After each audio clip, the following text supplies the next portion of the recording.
coaching. Namun sebelum melakukan praktik coaching, di sini saya perkenalkan diri dulu.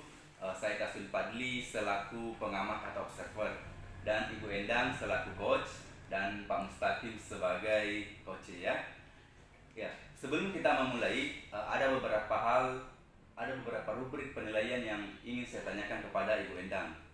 Jadi untuk di observer kali ini, alur yang akan saya amati yaitu terkait dengan alur Tirta, yaitu yang pertama tujuan, identifikasi masalah, rencana aksi, dan tanggung jawab. Ya. Nah, saya ingin bertanya kepada Ibu Endang terkait dengan rubrik penilaian ya. Kemudian saya ingin menanyakan kompetensi coaching apa yang Ibu Endang ingin kembangkan di praktik kali ini. Baiklah, kompetensi yang ingin saya kembangkan di sini Pak, yang pertama-tama itu adalah memberikan bagaimana kita bisa memberikan kehadiran penuh, kemudian bagaimana kita bisa mendengarkan aktif, dan bagaimana kita bisa mengajukan pertanyaan berbobot. Ya. Seperti itu. Oh iya, dari kompetensi coaching tadi ada 3 yang disebutkan. Secara spesifik, bagian kompetensi yang mana yang ingin diobservasi? Kali ini yang ingin saya kembangkan adalah bagaimana kompetensi yang ingin saya kembangkan adalah inti yang ingin saya kembangkan di sini adalah yang pertama memberikan kehadiran penuh, yang kedua mendengarkan aktif, dan yang ketiga adalah mengajukan pertanyaan berbobot. Jadi berdasarkan dari 3 kompetensi yang Ibu Endang tadi sebutkan, mulai dari kehadiran penuh, mendengarkan aktif, dan mengajukan pertanyaan berbobot. Nah, selanjutnya bagian kompetensi mana secara spesifik yang Ibu ingin diobservasi? Ya, yang ingin saya kembangkan di sini adalah kompetensi pada memberikan pertanyaan berbobot, di mana seorang coach di sini dapat mengajukan pertanyaan yang dapat menggugah orang untuk berpikir, kemudian dapat menstimulasi pemikiran, serta dapat memunculkan hal-hal yang belum terpikirkan sebelumnya. Jadi berdasarkan dengan kompetensi yang Ibu tadi sebutkan, indikatornya adalah mampu menggugah orang untuk berpikir, menstimulasi pemikiran, dan memunculkan hal-hal yang belum terpikirkan sebelumnya ya. Iya, begitu Pak. Baik, Bu Endang sama Pak Mustaqim, untuk mengefisienkan waktu praktik coaching, selanjutnya saya berikan waktu dan kesempatan. Dengan ini dipersilakan. Assalamualaikum, selamat siang Pak Mus. Waalaikumsalam, selamat siang juga Bu Endang. Mus, apa kabar hari ini?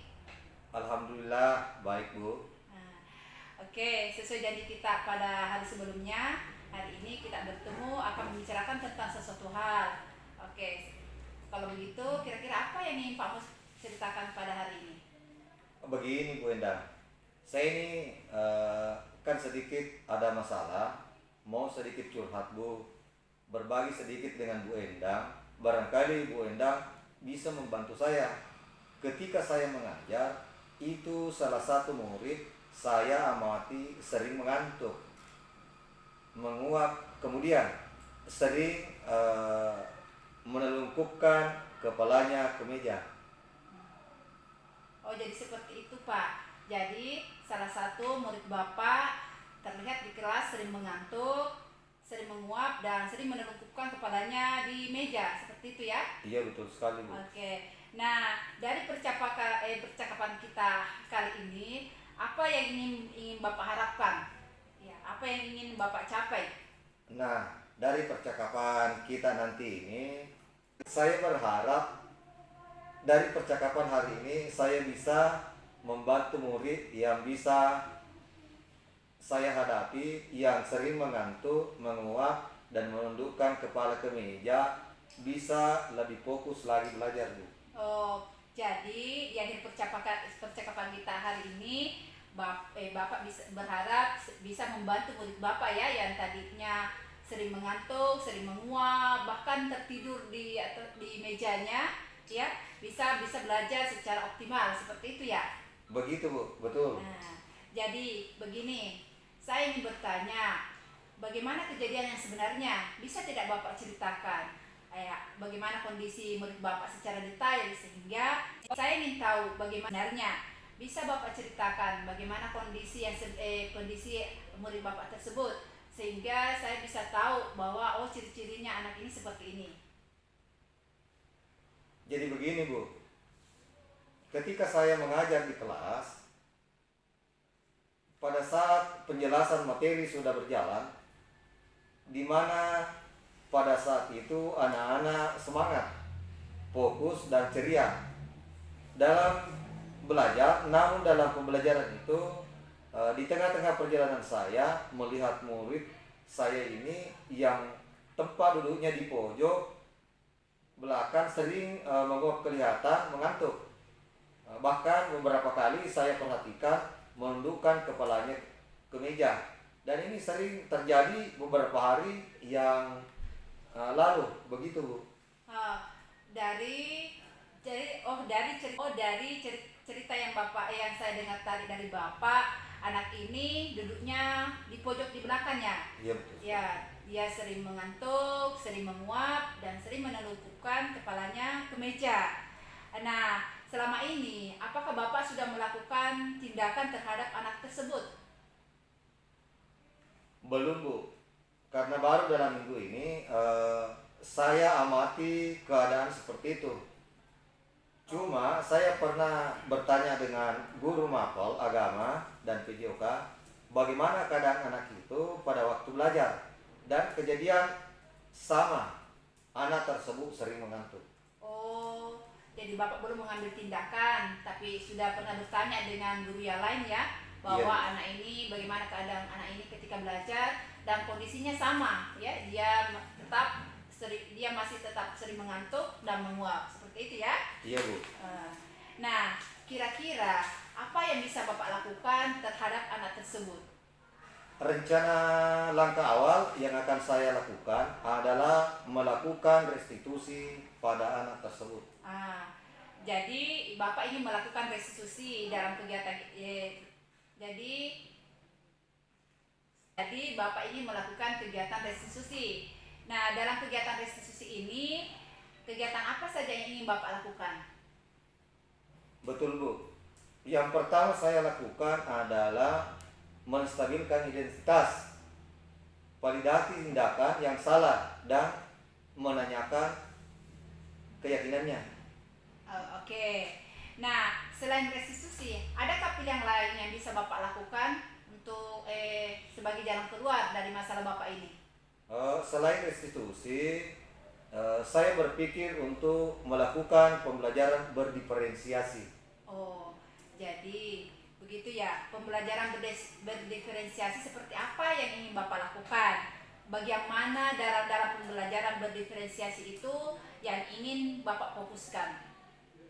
Pada pembelajaran saya ingin fokus pada diferensiasi proses dan diferensiasi produk, di mana yang pertama kali saya lakukan adalah survei diagnotis minat belajar dan kesiapan belajar anak, begitu. Jadi setelah Bapak melakukan kegiatan survei diagnostik, melihat minat belajar anak dan melihat kesiapan belajar anak, langkah apa lagi selanjutnya yang Bapak lakukan? Saya akan menyusun sebuah rencana pelaksanaan pembelajaran, di mana dalam RPP ini saya merancang pembelajaran yang sesuai dengan keadaan atau kondisi mereka. Dari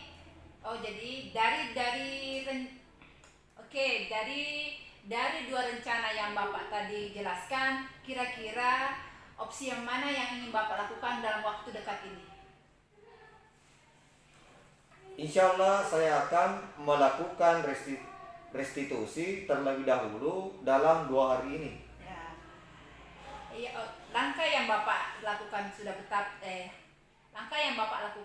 tepat, dan saya sangat setuju dengan ide-ide Bapak tadi.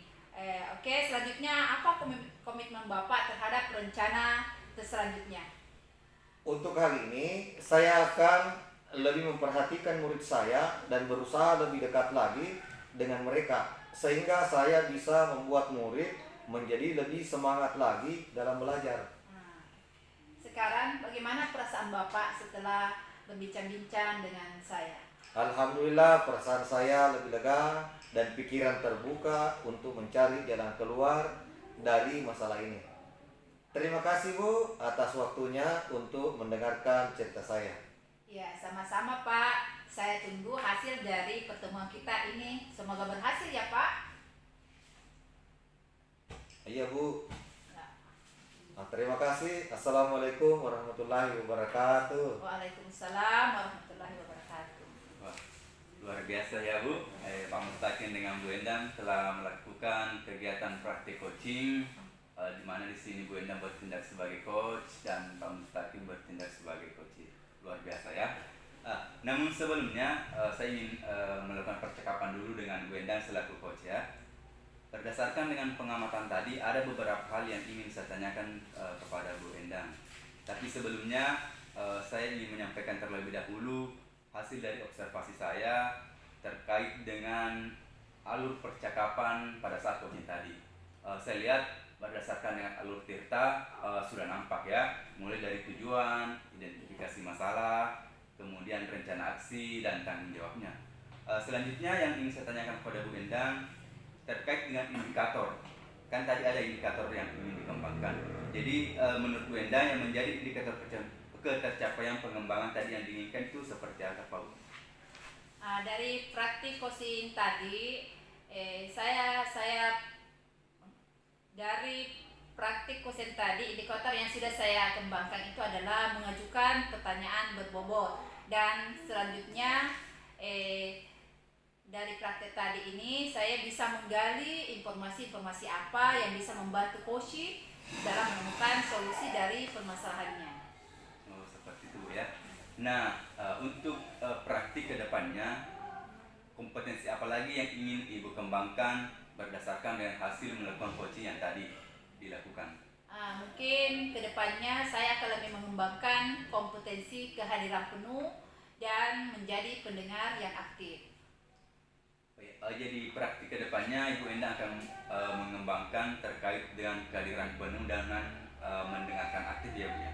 Iya, seperti itu Pak. Baik ya, semoga kedepannya praktik coaching kita bisa menjadi lebih baik dan bisa berguna dan bisa bermanfaat kepada kita semua. Selanjutnya saya kembalikan kepada Bu Endang. Sekian dari saya. Assalamualaikum warahmatullahi wabarakatuh.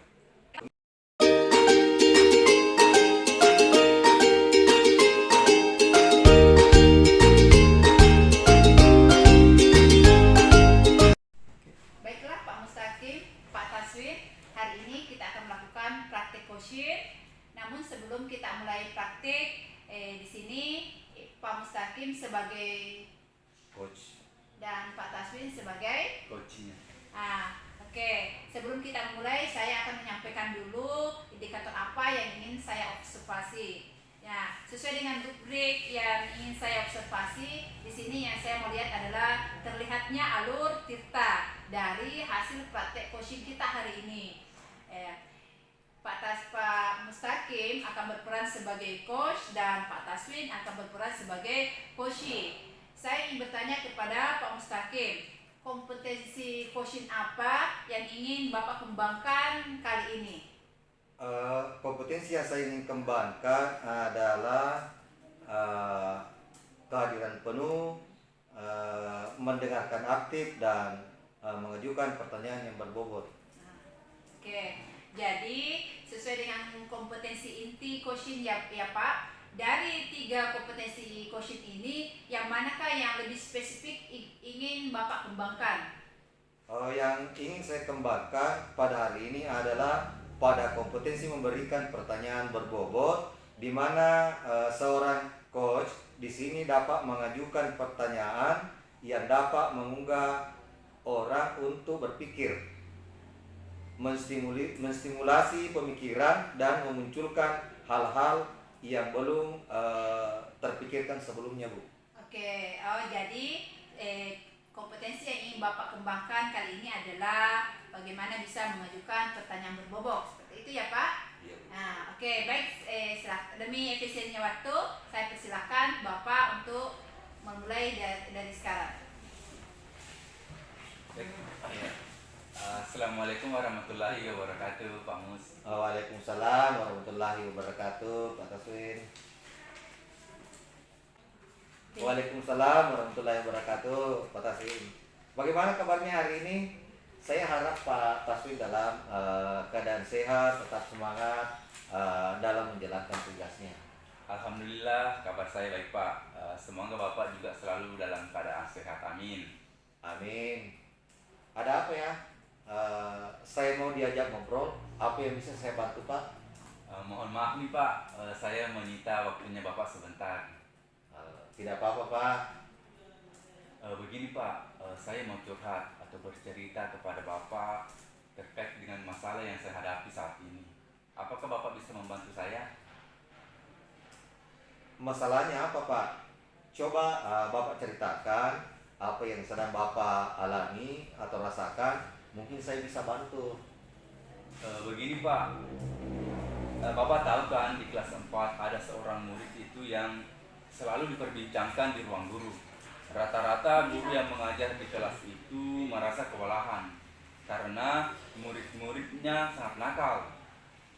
Saya selalu salah satu seorang guru yang mengajar di kelas itu merasa gagal dan kewalahan dan putus asa karena tidak bisa membawa perubahan terhadap mereka. Padahal saya sudah melakukan berbagai cara dengan menerapkan segitiga institusi dan menanyakan keyakinan kelas yang pernah disepakati sebelumnya. Seperti itu. Jadi masalahnya begitu.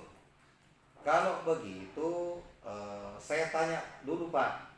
Selama ini apa yang Bapak lakukan di dalam proses belajar mengajar? Sejak ini saya menggunakan berbagai macam sumber bacaan baik dari buku, mengajak siswa untuk menonton video, dan menayangkan video pembelajaran yang interaktif yang menyenangkan pula. Bagaimana antusias murid-murid pada saat Bapak mengajar? Pada saat awal pembelajaran IPA, mereka menurut, artinya mereka antusias mengajar. Tetapi pada saat pemberian tugas, baik secara berkelompok ataupun berindividu, mereka sudah mulai membuat gaduh atau ribut. Mulai bergantian minta izin keluar untuk ke WC. Dan kebiasaan mereka itu hanya ingin menyontek pekerjaan temannya. Jadi dia tidak mau bersusah-susah untuk mengerjakan sendiri, dia tinggal mau menyontek saja. Seperti itu Pak.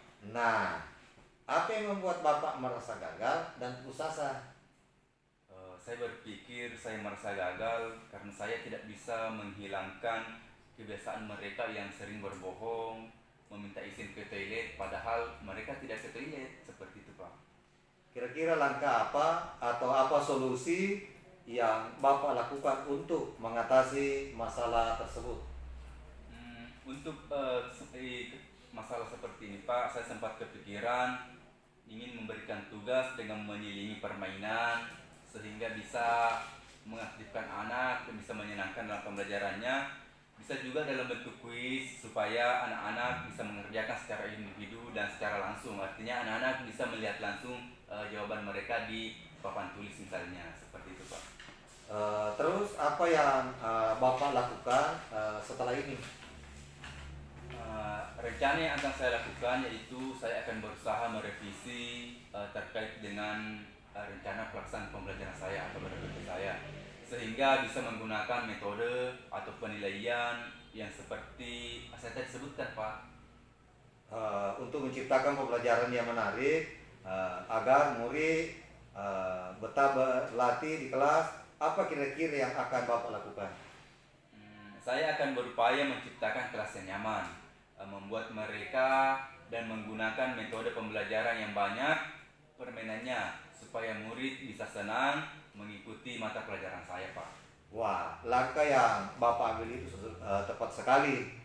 Saya setuju dengan ide Bapak. Syukurlah saya sudah merasa sedikit lega karena sudah berbagi dengan Pak Mustaqim.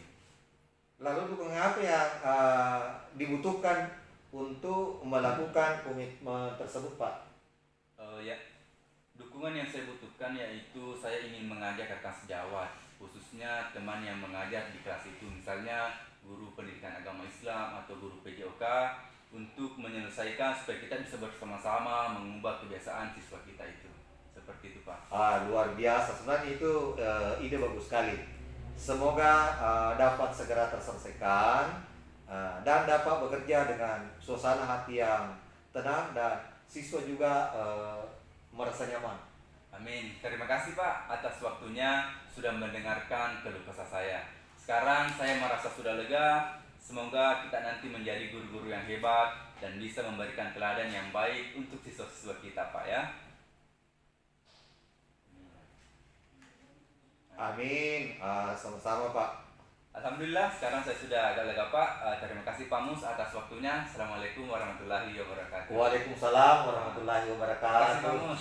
Oke, sama-sama. Pak Taswin dan Pak Mustaqim, tadi kita sudah melakukan praktek coaching. Nah, dari kegiatan tadi ada beberapa hal yang ingin saya sampaikan. Tetapi terlebih dahulu saya ingin menyampaikan hasil observasi saya. Nah, dari hasil observasi saya tadi alur ceritanya sudah nampak ya, di mana tadi Pak Mustaqim sudah pertanyaan-pertanyaannya itu sudah berhubungan dengan tujuannya, ada tujuannya, kemudian sudah mengidentifikasi masalah, lalu ada juga rencana aksinya, dan yang terakhir adalah tanggung jawab ya, sudah ada tanggung jawabnya atas langkah selanjutnya. Nah, serta di sini Koshi sendiri sudah menemukan solusi dari permasalahannya. Ya, selanjutnya yang ingin saya tanyakan adalah kompetensi apa yang ingin Bapak kembangkan untuk pertemuan berikutnya lagi? Di sini menurut Baiklah Pak Taswin, Pak Mustaqim, kita tadi sudah melakukan praktek coaching. Dari kegiatan tadi ada beberapa hal yang ingin saya sampaikan. Namun sebelum itu saya ingin menyampaikan terlebih dahulu hasil dari observasi saya. Dari hasil observasi saya tadi alur ceritanya sudah tampak ya, di mana tujuan, identifikasi masalah, lalu rencana aksi dan tanggung jawab atas langkah selanjutnya sudah ada. Nah, serta tadi coachingnya sendiri sudah menemukan solusi atas permasalahannya. Selanjutnya yang ingin saya tanyakan kepada Pak Mustaqim sebagai coach di sini ya, menurut Bapak indikator apa yang sudah Bapak kembangkan tadi dalam kegiatan praktek coaching tadi? Sebenarnya begini, dari praktek coaching tadi, indikator yang sudah saya kembangkan adalah saya sudah bisa memunculkan pertanyaan-pertanyaan yang berbobot selanjutnya, sehingga saya bisa menggali informasi-informasi yang bisa membantu coaching dalam menemukan solusi dan permasalahannya.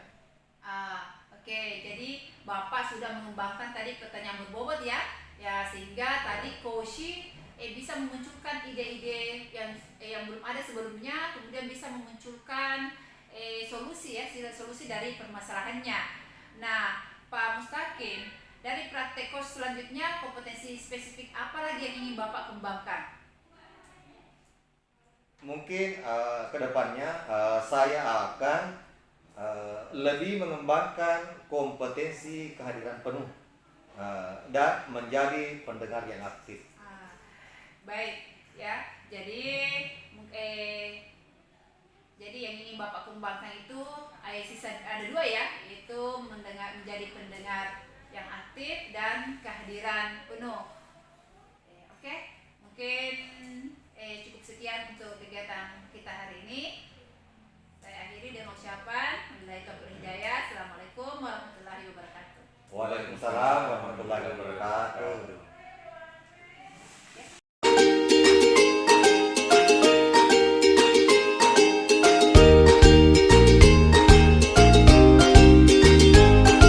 Assalamualaikum warahmatullahi wabarakatuh. Waalaikumsalam warahmatullahi wabarakatuh.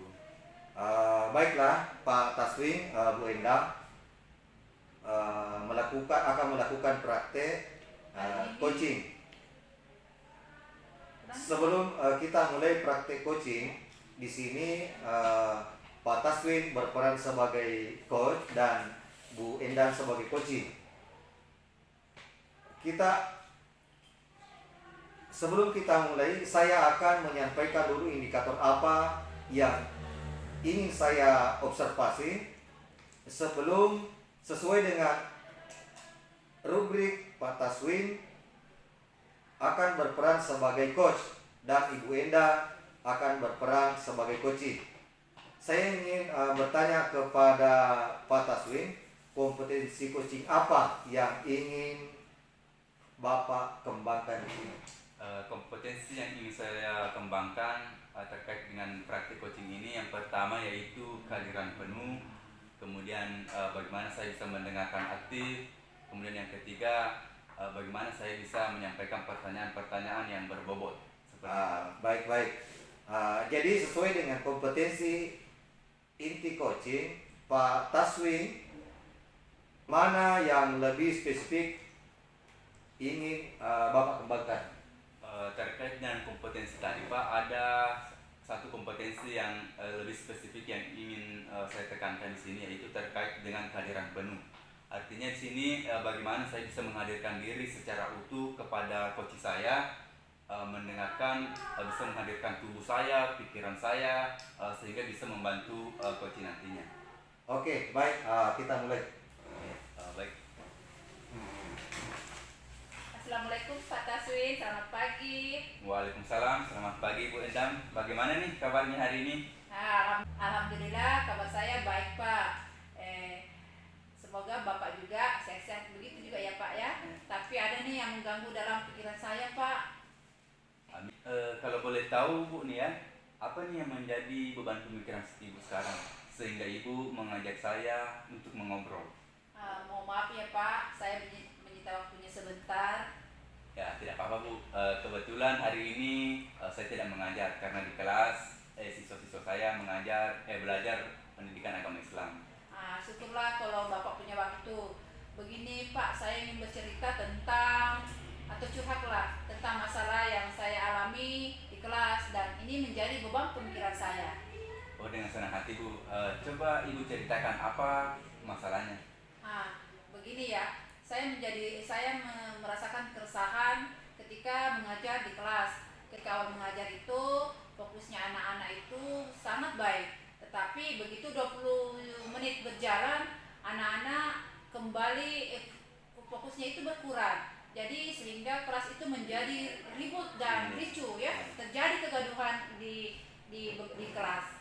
Seperti itu Pak. Oh, jadi masalahnya seperti itu Bu ya? Ya. Artinya ketika pertengahan pembelajaran siswa Ibu kurang fokus mengikuti pelajaran sehingga Ibu merasa resah. Nah, kira-kira nih apa yang menyebabkan, apa yang Ibu harapkan dalam pertemuan kita kali ini? Nah, iya Bu, saya mengharapkan dari pertemuan kita ini saya bisa menemukan solusi dari permasalahan saya ini sehingga anak-anak saya yang tadinya kurang fokus dalam belajar akan fokus kembali belajar dan mereka itu bisa belajar lebih menyenangkan, seperti itu Pak. Dan Begitu. tujuan pembelajarannya bisa tercapai. Oh iya, begitu ya Bu? Iya. Nah, kira-kira nih apa yang menyebabkan sehingga siswa Ibu ketika di pertengahan pembelajaran itu sering membuat kegaduhan atau kurang fokus dalam pembelajaran? Mungkin mereka bosan Pak, kan apalagi pada waktu pandemi itu kan mereka belajarnya di rumah, jadi mereka itu kan bisa apalagi maksudnya belajarnya itu posisinya ya mereka suka ya dia mau bagaimana. Nah akhirnya ketika belajar di kelas yang posisinya itu harus duduk rapi mendengarkan guru dengan seksama itu mereka seolah-olah terikat ya, jadi kayak ruang geraknya itu dibatasi seperti itu, mungkin seperti itu Pak. Betul sekali Bu ya, karena memang sih 2 tahun belakangan ini anak-anak itu belajar di rumah karena adanya pandemi. Belajarlah di zona nyamannya tanpa diawasi oleh guru. Nah kalau seperti itu Bu, menurut Ibu nih, kira-kira apakah ada ide yang bisa Ibu lakukan untuk memperbaiki proses pembelajaran sehingga murid Ibu atau siswa Ibu bisa kembali fokus dalam pembelajaran? Kalau menurut saya mungkin saya perlu melakukan ice breaking ya Pak, atau bisa juga melakukan teknik stop ya. Jadi ketika anak-anak mulai bosan itu bisa memacu kembali anak-anak untuk kembali fokus dalam pembelajarannya. Wah, saya setuju dengan ide Ibu. Tapi sebelumnya nih Bu ya, apakah ada hal lain yang bisa Ibu lakukan selain dari melakukan ice breaking dan menggunakan teknik stop kepada murid tersebut? Oh, kalau menurut saya ya Pak, mungkin saya bisa menggunakan media pembelajaran ya, bisa menggunakan media pembelajaran yang menarik misalnya menarik perhatian mereka ya, atau bisa juga menciptakan lingkungan belajar yang baru ya, menciptakan suasana belajar yang baru sehingga anak-anak bisa fokus lagi belajar dan menyenangkan. Nah, berdasarkan ide yang Oh ya, jadi ibu akan menciptakan lingkungan yang belajar ya, yang Ya. nyaman. Saya sangat setuju nih Bu, terkait dengan ide tadi ibu akan menggunakan media pembelajaran, akan memperbaiki lingkungan belajar sehingga siswa-siswa ibu itu merasa nyaman dalam belajar dan menyenangkan. Nah, berdasarkan ide tadi itu yang ibu sampaikan, kira-kira nih kapan bisa ibu terapkan di kelas? mungkin saya bisa menerapkannya 2 hari ke depan ini, insyaallah. Langkah yang ibu ingin lakukan itu sudah tepat. Saya sangat setuju dengan apa yang ibu utarakan tadi terkait dengan ide-idenya untuk menyelesaikan masalah yang ibu hadapi tadi. Nah, syukurlah kalau begitu Bu. Saya juga sudah merasa lega, sudah berbagi, bercerita masalah saya dengan Bapak. Syukurlah kalau ibu merasa lega. Lalu dari yang sudah ibu rencanakan tadi, komitmen apa yang akan ibu lakukan untuk melanjutkan rencana tersebut? Untuk langkah kedepannya lagi, mungkin saya akan belajar untuk lebih peka lagi terhadap anak-anak, bagaimana melihat keadaan mereka ketika sudah bosan, bisa mengembalikan fokusnya kembali anak-anak. Mungkin seperti itu Pak. Oh, itu ide yang bagus Bu. Artinya ibu akan bisa lebih peka lagi terkait dengan permasalahan-permasalahan murid ya. Saya sangat setuju dengan ide ibu itu. Semoga kedepannya bisa segera terselesaikan dengan baik dan suasana hati yang nyaman. Iya, amin Bu. Semoga apa yang kita bicarakan tadi ini, apa solusi yang bisa saya temukan tadi ini bisa berjalan dan suasana hati anak-anak ketika belajar itu bisa kembali lagi seperti yang dahulu. Iya, sama-sama nih Bu ya. Saya menunggu nih cerita selanjutnya dari Bu Endang terkait dengan hasil dari ide yang diungkapkan tadi. Semoga cerita kedepannya itu semakin menarik. Artinya semakin menariklah untuk kita perbincangkan. Sekian dulu Bu ya. Assalamualaikum warahmatullahi wabarakatuh. Waalaikumsalam Pak. Terima kasih. Baiklah, Pak Taswin, Bu Endang, Bapak dan Ibu sudah melakukan praktik coaching. Dari kegiatan tadi ada beberapa hal yang ingin saya tanyakan. Namun sebelum saya tanyakan, saya ingin menyampaikan terlebih dahulu hasil observasi dari saya. Hasil observasi tadi, alur ceritanya sudah tampak, di mana tujuan, identifikasi masalah, lalu rencana, aksi dan tanggung jawab atas langkah selanjutnya sudah ada, serta coaching tanyakan kepada Pak Taswin sebagai coach di sini, menurut Bapak indikator apa yang Bapak sudah kembangkan dalam praktek coaching di sini? Nah, begini Pak, dari praktek coaching tadi, indikator yang sudah saya kembangkan adalah terkait dengan kehadiran penuh. Artinya di sini saya bisa menghadirkan diri saya, mendengarkan keluh kesahnya, sehingga bisa melahirkan ide-ide dari coaching tersebut seperti itu Pak. Nah, Bapak Taswin ini untuk praktek coach selanjutnya kompetensi spesifik apa yang Bapak ingin kembangkan? Mungkin kedepannya saya akan lebih mengembangkan kompetensi terkait dengan bagaimana saya mengajukan pertanyaan berbobot Pak. Baik, saya kembalikan lagi kepada Ibu Pak Taslim. Pak Taswin. Lain-lain Pak. Baik, saya akan kembalikan kepada Pak Taswin. Sekian kegiatan coaching pada hari ini. Semoga kegiatan ini bermanfaat bagi Bapak dan Ibu guru hebat se-Indonesia, guru bergerak Indonesia maju. Sekian kegiatan coaching kita hari ini. Semoga kegiatan ini bermanfaat bagi kita semua, Bapak, Ibu guru hebat se-Indonesia. Guru bergerak Indonesia maju. Salam guru penggerak. Assalamualaikum warahmatullahi wabarakatuh. Waalaikumsalam warahmatullahi wabarakatuh.